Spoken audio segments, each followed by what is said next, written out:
Eres superintendente y vicesuperintendente y la secretaria Heidi de la Rosa, Rick Reyes y Marisela Hernández por permitirme estar aquí en su zona de jurisdicción. Y también quiero agradecer a mi amigo Elías Núñez por la invitación que me hizo desde hace ya un año para estar aquí con ustedes, al hermano Víctor Treviño y a la hermana Diana Gómez por también extenderme la invitación y las atenciones que han tenido para un servidor. Mi esposa Elizabeth me acompaña y mi niña Stephanie, y así es una bendición estar aquí para nosotros, con todos ustedes, para compartir un momento de reflexión en la palabra. Saludo con mucho honor a quien ocupara la máxima cartera de gobierno en nuestro Concilio Nacional en México, presbítero Teófilo Aguillón, superintendente general, quien dejó una huella imborrable, sobre todo en el área educativa, a nivel nacional, y que nos ha bendecido mucho con su persona y su ministerio. Saludo a mi profesor Gilberto Valdés, que está profesor de los 3 años de Instituto Bíblico, que me ha bendecido y me ha nutrido mucho con sus enseñanzas. Y saludo también a mi amigo Gil, que apenas lo acabo de reconocer, desde compañero de la escuela bíblica. Es una bendición saludarte y verte, Gil. Me acordé de aquellos tiempos en Canaán. Saludo a mi amigo Jorge y Rubí también. Es un honor saludarlos, y a mi amigo Joe. Gracias por este honor de acompañarnos en esta hora. Les comento que en México estamos teniendo un avivamiento muy poderoso en lo que respecta a la educación cristiana. En febrero del año pasado celebramos el taller de actualización pentecostal en Saltillo. Tuvimos más de 1000 personas que asistieron a este programa, y tuvimos cientos de bautizados con el Espíritu Santo. Gloria a Dios. Luego esto se replicó en los distritos y se multiplicaron a tal grado que el informe del superintendente, que recogió a través de las secretarías de los distritos, reporta el dato de casi 40,000 bautizados en el Espíritu Santo. Y todos ellos en programas educativos. Entonces, uno está acostumbrado a oír que sucede en un programa evangelístico de avivamiento, pero este fue un programa de educadores, donde todos los educadores lo único que anhelábamos era que la gente recordara la teología pentecostal y reviviera la experiencia pentecostal. Gloria a Dios. Y entonces trajimos teólogos, escritores, maestros, que nos dijeran qué es el pentecostalismo y cómo se vive, y fue un mover del Espíritu Santo tan poderoso que nosotros en realidad no alcanzamos a dimensionar. Pero esta semana pasada estuvimos en Monterrey con un Congreso Nacional de Estudiantes de Instituto Bíblico. Tuvimos 600 asistentes de todo el país, aún de las tierras azotadas con los huracanes y los terremotos, y tuvimos un mover del Espíritu Santo muy poderoso, otra vez en programas educativos. Entonces nosotros creemos que el avivamiento que está sucediendo debía tener el fundamento de la educación, porque los avivamientos que se basan en la emoción o en el fervor solamente tienden a desaparecer, causan poco impacto y no trascienden tanto. Pero el avivamiento con la base de la palabra y de la educación es un avivamiento que tiene fundamento, tiene cimiento, tiene mucha raíz, y entonces puede sostenerse por un periodo más prolongado. Así que nosotros creemos que es el tiempo de los educadores. Creemos que es el tiempo en que el educador que tiene hambre de Dios, amor por el Espíritu Santo y pasión por la palabra, creemos que va a suceder algo grande en su vida, en su ministerio y en su entorno. Me da mucho gusto compartir con ustedes la palabra. Ahora sí, son tan amables, estamos de pie y revisamos el texto de Efesios 4:1 para hablar sobre el tema de la vocación o del llamamiento. Gloria a Dios. Dice el apóstol Pablo: yo pues, preso en el Señor, os ruego que andéis como es digno de la vocación con que fuisteis llamados. Por favor, Señor, ilumínanos y bendícenos con la palabra en el nombre de Jesús. Amén. Siéntense, por favor, amados hermanos. Gloria a Dios. A ver si...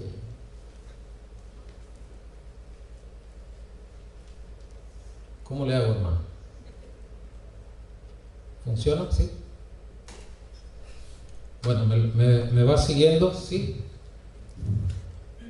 Vamos a tomar el tema de la vocación o nuestra vocación a la luz de Efesios. Estamos tratando de una epístola, y la epístola fue un factor estratégico para la extensión del reino de Dios. Dentro de los géneros literarios, la epístola resultó el más estratégico para trabajar sobre el fundamento doctrinal, para trabajar también... Ahí está, ahora sí estamos entendiéndonos bien. Y entonces, en la aportación al progreso de la revelación por su contenido explicativo. Es decir, en las epístolas nosotros tenemos la explicación de la doctrina, del evangelio, del reino de Dios y del Señor Jesucristo.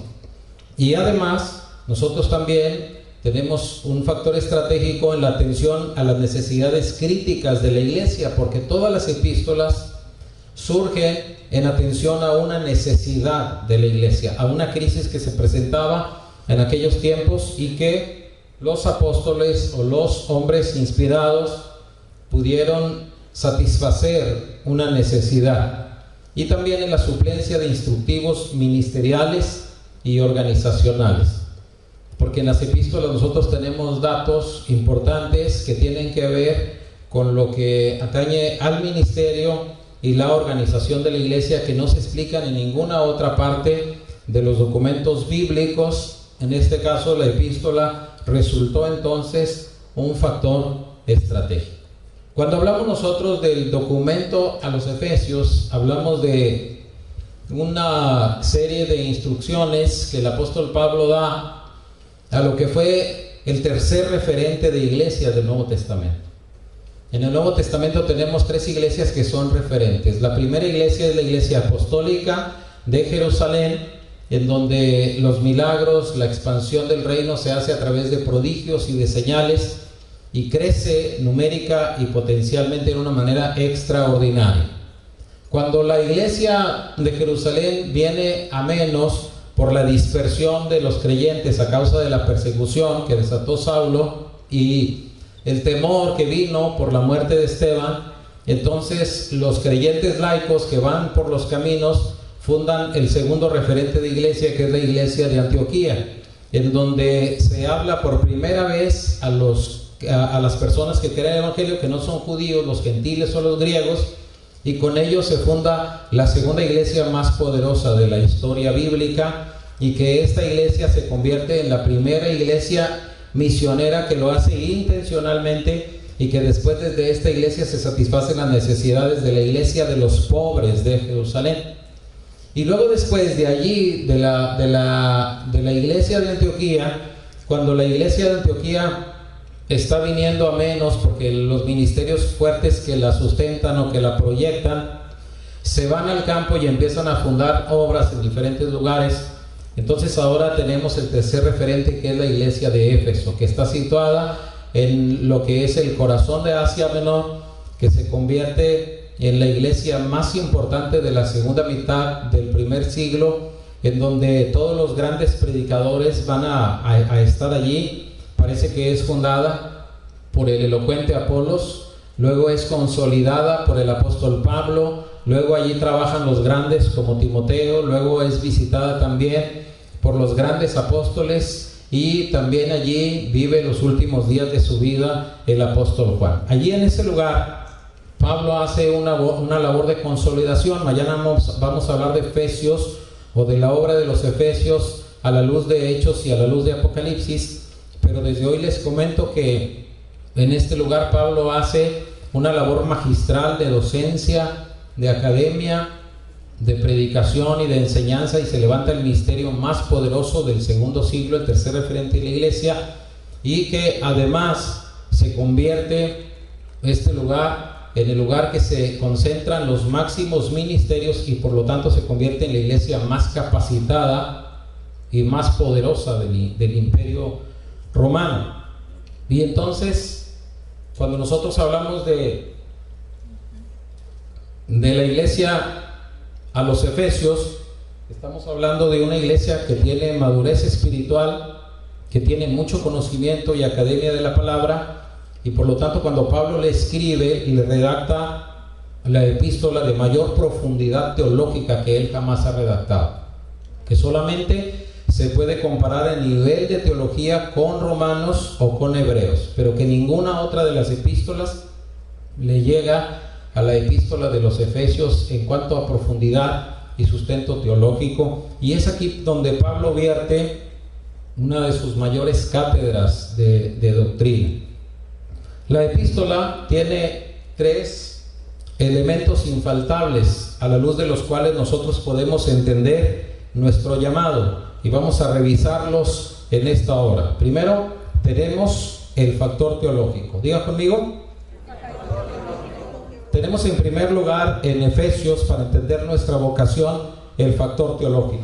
Y cuando decimos el factor teológico, nos estamos refiriendo a que las declaraciones paulinas en este documento contienen conceptos, palabras, oraciones y declaraciones de tipo doctrinal. Es el factor teológico que está allí contenido en la epístola. Y enseguida tenemos también estas declaraciones definen un concepto teológico. Entonces la iglesia está aprendiendo doctrina en base a definiciones precisas, dichas por un apóstol conocedor de la palabra del Antiguo y del Nuevo Testamento, que tiene la revelación directa del Señor Jesucristo, y que no es solamente una persona que está hablando a la aventura o inventando ideas, sino está hablando por inspiración del Espíritu Santo y está diciéndole a la iglesia qué significan los conceptos teológicos. Y entonces también tenemos declaraciones que incursionan en un campo doctrinal. Nosotros tenemos en la escuela bíblica por lo menos 13 campos doctrinales. Tenemos la teología propia, la angelología, tenemos también la antropología, la soteriología con la salvación, tenemos también nosotros la eclesiología, es decir, conceptos teológicos, pero que luego en las declaraciones paulinas, cuando uno va leyendo los Efesios, nos damos cuenta que Pablo se mete en uno de los campos doctrinales, explota su conocimiento sobre este campo doctrinal, y cuando escribe a la iglesia y en público se lee esta palabra, esta expresión, la iglesia está bebiendo directamente del apóstol Pablo, de su pluma inspirada, la definición o las explicaciones de determinado campo doctrinal. Y nosotros tenemos también que estas declaraciones explican una idea teológica.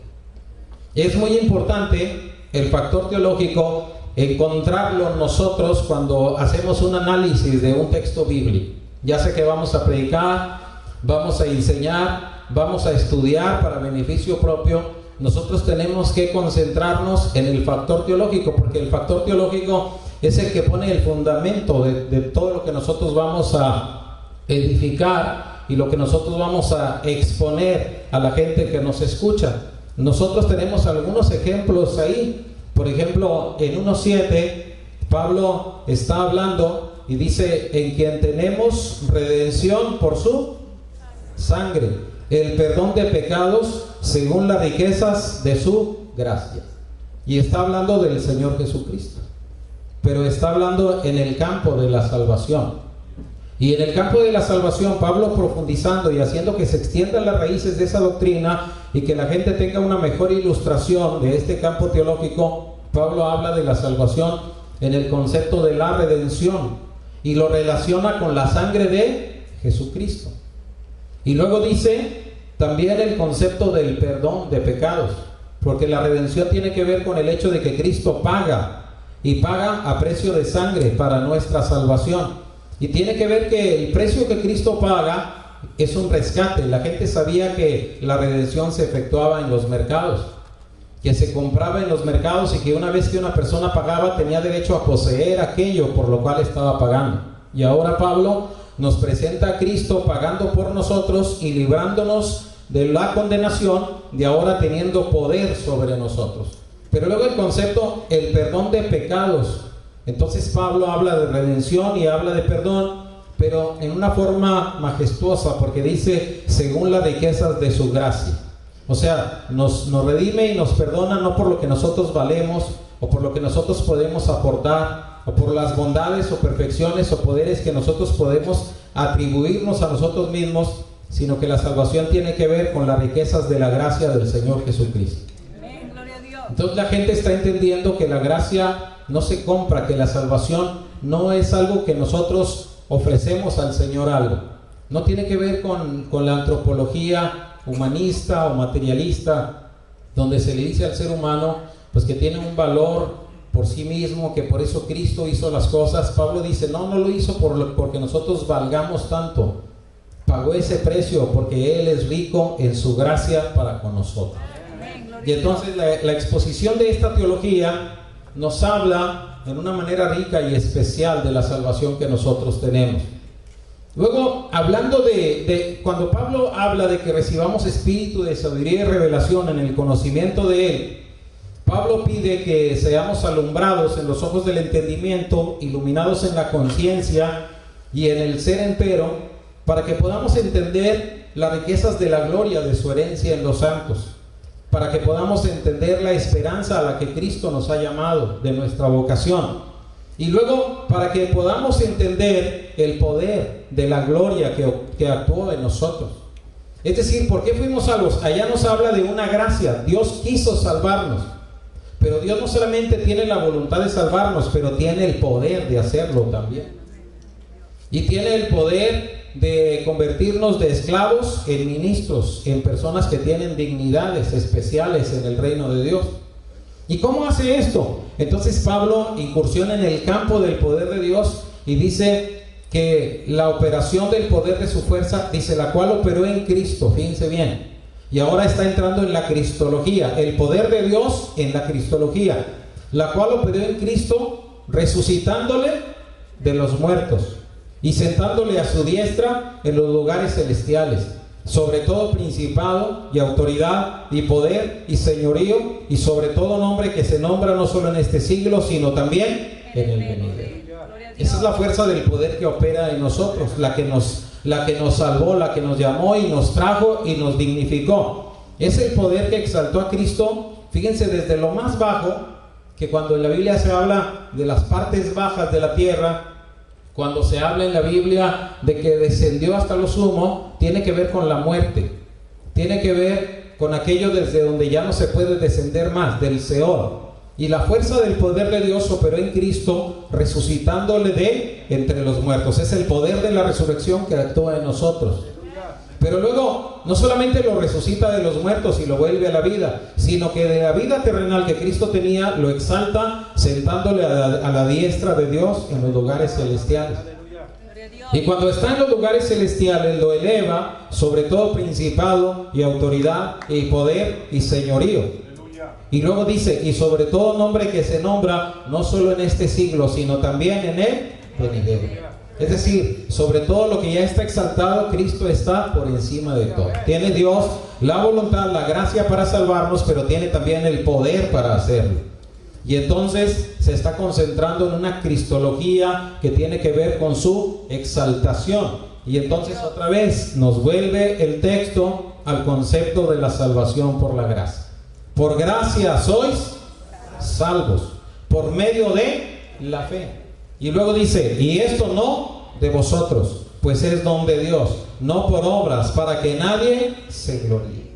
Es decir, nos enseña que toda la causa de la salvación tiene que ver con la persona de nuestro Señor y Salvador Jesucristo y con el don que Dios nos ha otorgado, el regalo de Dios. No tiene que ver con obras, no lo compramos, no fue algo meritorio, nadie tiene de qué gloriarse. Entonces la gente está entendiendo. Es importante porque en el contexto de los Efesios estaban ahí miembros que eran judíos, que pensaban que ellos estaban salvos ahí, pues porque eran de la raza escogida, y entonces Dios tenía que hacer algo por ellos, porque lo merecen todo. Es importante porque están allí también gentiles que son filósofos y que piensan que tienen la esencia de la sabiduría, que tienen dones y capacidades y dotes especiales que los engrandecen sobre cualquier otro pueblo, y que por eso Dios exalta a la nación griega y la eleva sobre todos los demás para mostrar su inteligencia y su sabiduría. Y hay otros que son ahí los antecesores de los gnósticos, que es una combinación de griegos y judíos, y que piensan que tienen la revelación suma, la revelación máxima, y que por eso ellos tienen superioridad sobre los judíos y sobre los gentiles. Y entonces Pablo los aterriza a todos y les dice: esto no es de vosotros, pues es don de Dios, no por obras, para que nadie se gloríe. No hay nadie que pueda decir: ¿sabes qué? Es que yo siempre he sido especial, es que a mí siempre desde niño me gustaron las cosas de Dios. No, Señor. La salvación es solo por la gracia de Dios. Es por la fe. Y la fe es don de Dios y no es por obras. Y el hecho de que seamos exaltados y llamados al ministerio no es por las capacidades ni las garantías que nosotros ofrecemos. Es por la gracia del Señor Jesucristo que somos llamados. Y entonces, el factor teológico nos ubica a nosotros. Sabemos dónde estamos pisando. Sabemos lo que creemos, lo que pensamos. Y formamos un castillo, una estructura doctrinal que tiene fundamento bíblico sólido. No estamos buscando nuevas revelaciones, no estamos buscando nuevas visiones proféticas o revelaciones apostólicas. No, tenemos el fundamento de la verdad, y sobre el fundamento de la verdad edificamos un castillo doctrinal sólido, que primero es teológico porque parte de Dios, luego es cristocéntrico porque Cristo pone el fundamento de la salvación, y luego tiene que ver con la gracia, tiene que ver con el don de Dios, y sobre ello nosotros nos paramos. Entonces nuestra salvación y nuestro llamado y nuestra consistencia y fuerza ministerial ya no tiene que ver con nosotros mismos. Nosotros lo único que tenemos que hacer es mantenernos firmes en el fundamento del Señor Jesucristo y arraigados en esa doctrina. Y es la tarea nuestra que tenemos que hacer como ministros y maestros de la palabra, llevar a la gente a la convicción de la palabra, de la verdad. La gente necesita ser reubicada en la palabra, plantada en la palabra, cimentada en la palabra, en una teología sólida, que sepan quién es Dios, quién es Cristo, qué es la salvación y quiénes son ellos en Cristo, porque entonces no los va a mover nada. Es muy importante que la gente en los cultos, en los programas, en la escuela dominical o en las enseñanzas, no solamente se vaya emocionado, pero se lleve algo que masticar, algo que meditar. Porque yo puedo dar mi testimonio o contar mis anécdotas o ser muy prolífico en experiencias o en todo lo demás, pero la gente cuando está en crisis y en problemas no se va a acordar de lo que yo le conté, no se va a acordar de lo que yo le dije de mí, pero sí se va a acordar de los textos que le vamos a dar, porque el Espíritu Santo se los va a recordar, y ellos en el momento de crisis, de la necesidad, se van a acordar que ellos están aquí plantados por la gracia de Dios y del Señor Jesucristo. Y entonces ellos van a depender de Dios, van a saber quién es Dios y van a poder expresar su fe de una forma lógica y consistente. Necesitamos que la gente sepa. Ahora se promueve mucho que la gente sienta, y yo estoy de acuerdo que la gente debe sentir, pero la gente debe saber, para que cuando sienta sepa lo que le está pasando y sepa cómo reaccionar. El fundamento es la parte más importante del edificio, y entonces nosotros con la parte teológica nos damos cuenta que somos llamados a creer. ¿Somos llamados a qué? En el tiempo bíblico llegaba la epístola y no había todos los visuales que nosotros tenemos ahora. La gente no disponía de un texto bíblico como todos tenemos ahora. Y entonces la palabra llegaba a través de la epístola, se la entregaban al pastor, el pastor pasaba al frente y comenzaba a leerla. Y la gente tenía que poner toda la atención porque era su única oportunidad de captar una explicación de la palabra. Por eso dice el texto que la fe viene por el oír y el oír por la palabra. Ahora no, ahora viene por el oír, por el ver, por el sentir. Pero es importante que el oír, el ver y el sentir tengan fundamento de la palabra de Dios. Somos llamados a creer. Hay que darle una revisada a nuestra fe.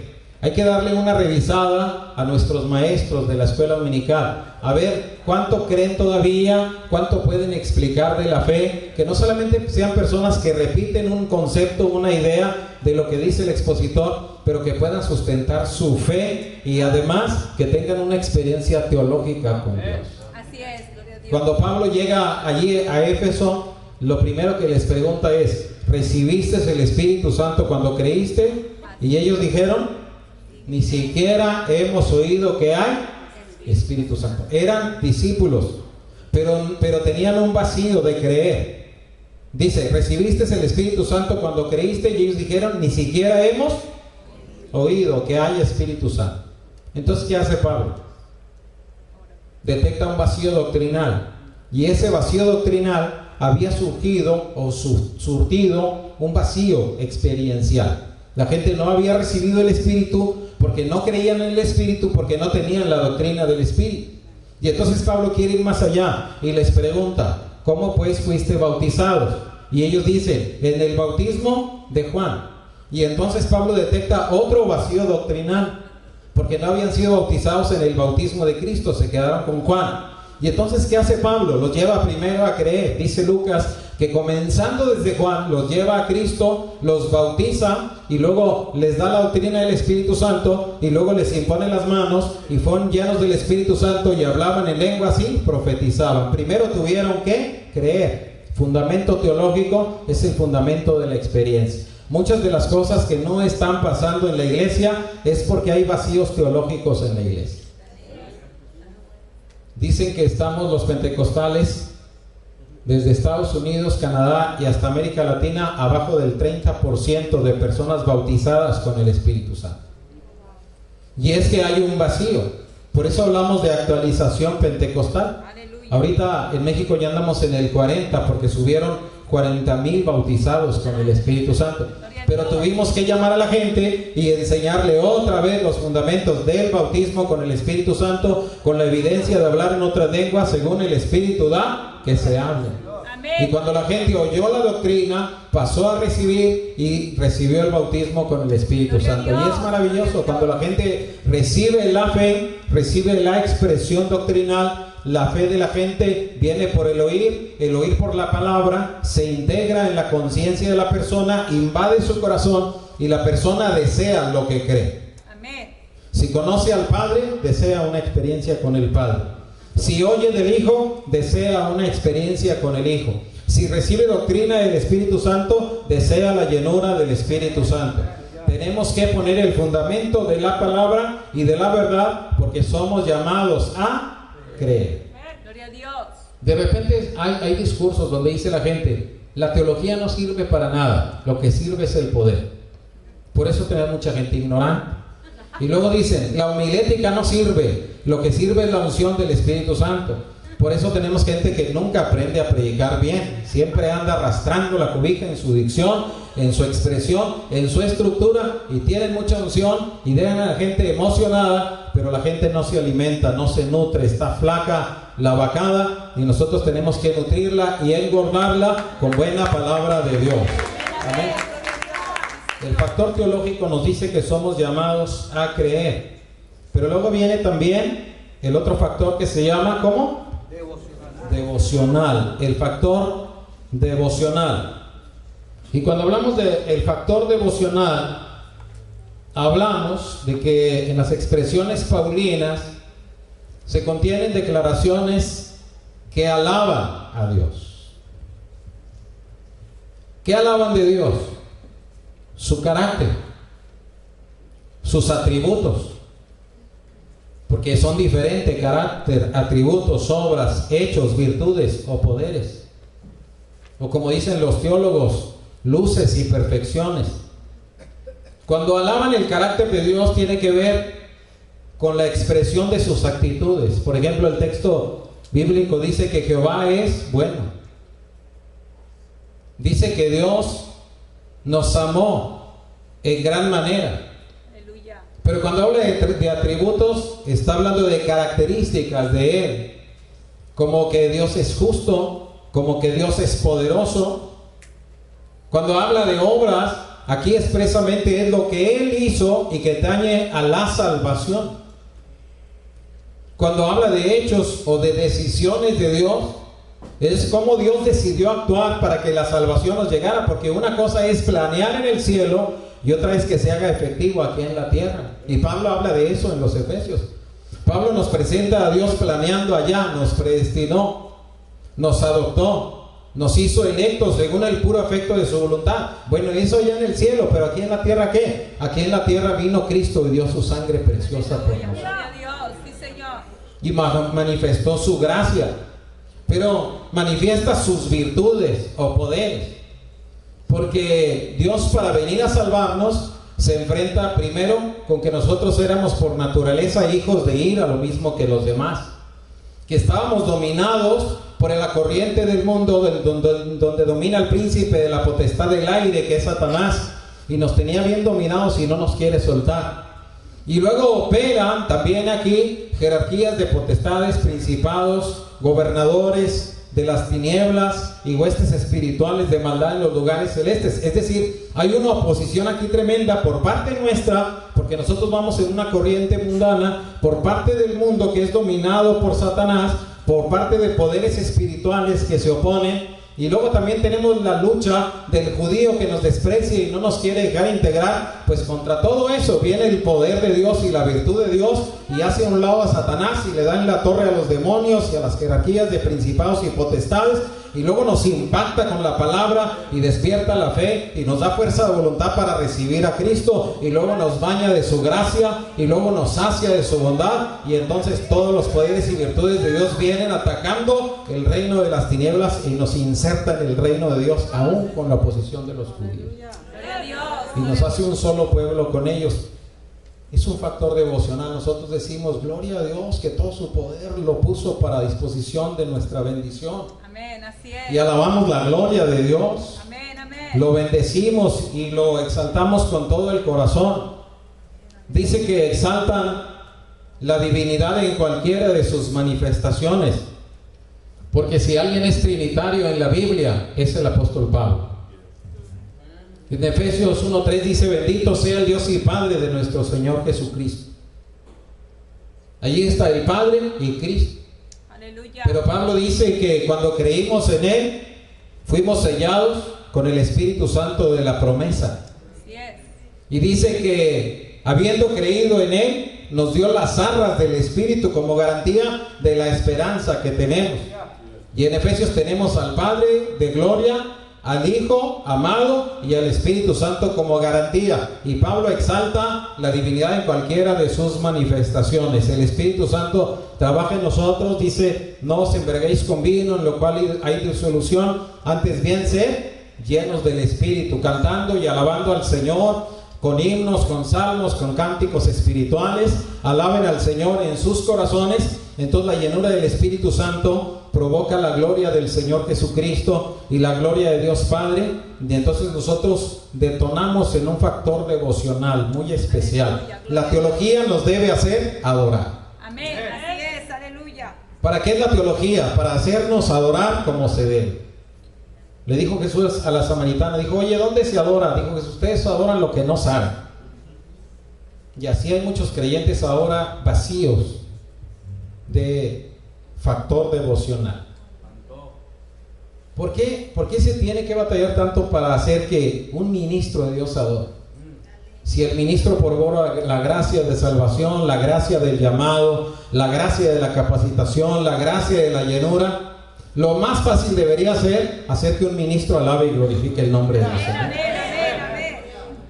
¿Por qué se va a batallar en un congreso de educación cristiana para que los maestros alaben? Si los maestros tienen la revelación de la palabra, la iluminación del Espíritu Santo, la llenura del Espíritu Santo, un encuentro diario con la palabra. Hacer que los maestros alaben debe ser pan comido. Apenas oigan la gloria de Dios, el nombre de Jesucristo, y deben detonar en alabanzas y en la gloria de Dios. ¿Sabe que el principal vacío que tiene la gente de hoy es que sabe aplaudir, sabe brincar, sabe danzar? Eso es bíblico, lo puede hacer, pero se están acabando las declaraciones de la gloria de Dios. Ayúdanos, Señor. Dice a la gente, alaben a Dios, y es fácil. Esto cualquiera lo hace, eso no necesitas aprender ni nada, ni luchar contra nadie. El diablo, si solo es aplaudir, aplaudes como si nada, pero di gloria a Dios. Alaba al Señor con todo tu corazón, dale expresiones de alabanza, y ahí es donde se atora la boca.